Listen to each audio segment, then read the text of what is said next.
Saudara dan saudari, Injil kita pada hari ini diambil dari Injil Markus bab 9 ayat 14 sampai 29.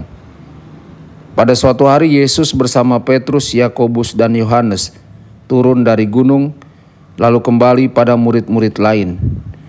Mereka melihat orang banyak mengerumuni para murid itu dan beberapa ahli Taurat sedang mempersoalkan sesuatu dengan mereka. Ketika melihat Yesus, orang banyak itu tercengang-cengang semua dan bergegas menyambut Dia. Yesus lalu bertanya kepada mereka, "Apa yang kamu persoalkan dengan mereka?"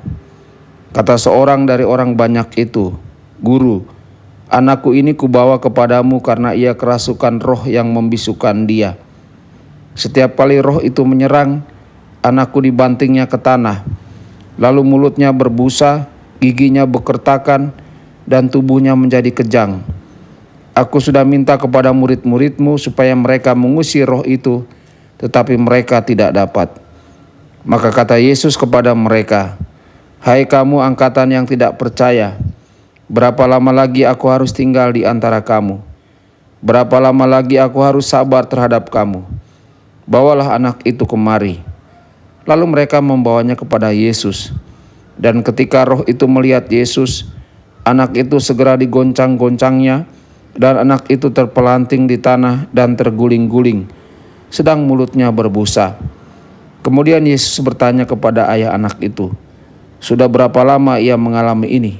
Jawabnya, "Sejak masa kecilnya. Seringkali roh itu menyeretnya ke dalam api ataupun ke dalam air untuk membinasakannya. Sebab itu jika engkau dapat berbuat sesuatu, tolonglah kami dan kasihanilah kami." Jawab Yesus, "Katamu jika engkau dapat, tidak ada yang mustahil bagi orang yang percaya." Segera ayah anak itu berteriak, "Aku percaya, tolonglah aku yang kurang percaya ini." Ketika melihat makin banyak orang yang datang berkerumun, Yesus menegur roh jahat itu dengan keras katanya, "Hai kau roh yang menyebabkan orang menjadi bisu dan tuli, aku memerintahkan engkau, keluarlah dari anak ini dan janganlah memasukinya lagi." Lalu keluarlah roh itu sambil berteriak dan menggoncang-goncangkan anak itu dengan hebatnya.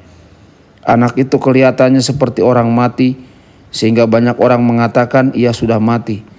Tetapi Yesus memegang tangannya dan membangunkannya, lalu ia bangkit berdiri. Ketika Yesus sudah di rumah dan murid-muridnya sendirian dengan Dia, bertanyalah mereka, "Mengapa kami tidak dapat mengusir roh itu?" Jawab Yesus, "Jenis ini tidak dapat diusir kecuali dengan berdoa." Demikianlah sabda Tuhan. Terpujilah Kristus.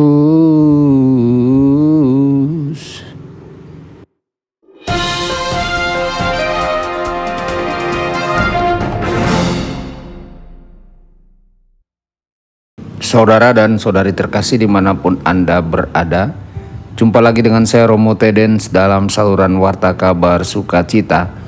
Semoga Anda semua dimanapun berada senantiasa dalam keadaan sehat dan bahagia.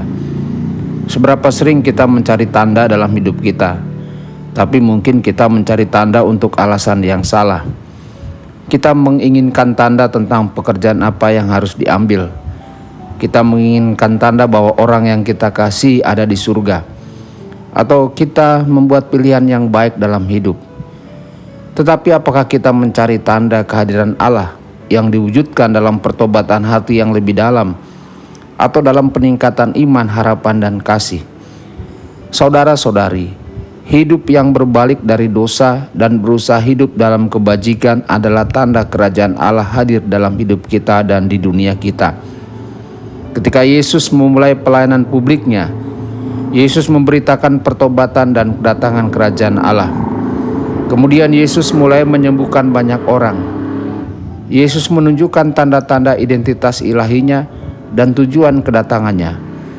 Yesus datang untuk mematahkan kekuasaan setan dan memulihkan kerajaan Allah. Kesembuhan adalah perwujudan dari pemulihan yang Yesus rindukan untuk berkarya di dalam hati semua orang. Penyembuhan itu dapat dilakukan secara instan seperti yang kita lihat dalam Injil kali ini. Namun bagi sebagian besar dari kita, hal itu terjadi secara bertahap melalui proses pertobatan yang berkelanjutan. Tuhan selalu aktif dalam hati yang terbuka untuk rahmat, baik kita melihatnya ataupun tidak. Saudara-saudari, Yesus mengungkapkan kekesalannya atas kurangnya iman para muridnya. Mungkin mereka terlalu percaya pada kekuatan mereka sendiri daripada kekuatan Yesus. Atau mungkin mereka mencari kemuliaan yang sia-sia, alih-alih mengembalikan orang kepada Tuhan.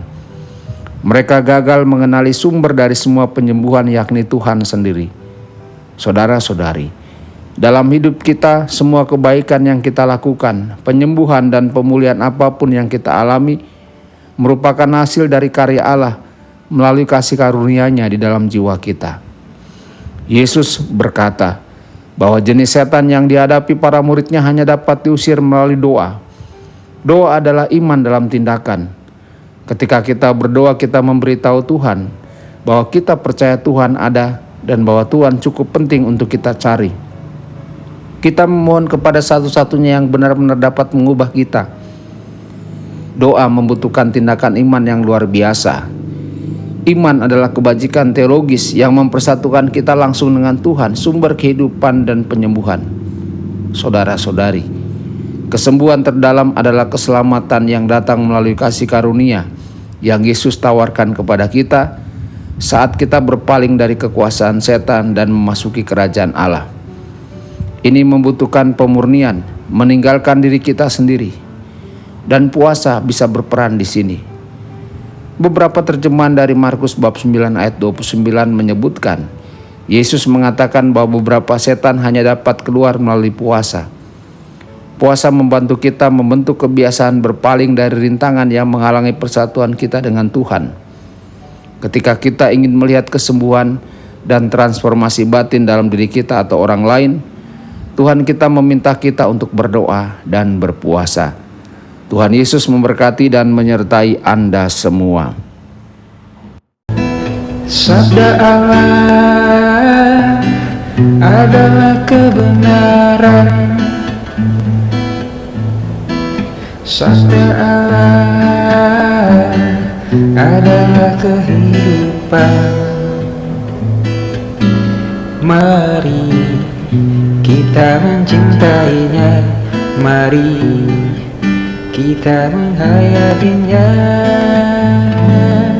Ya Tuhan yang ku muliakan,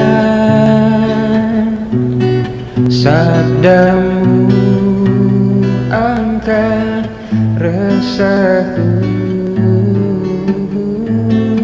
Mari kita menghayati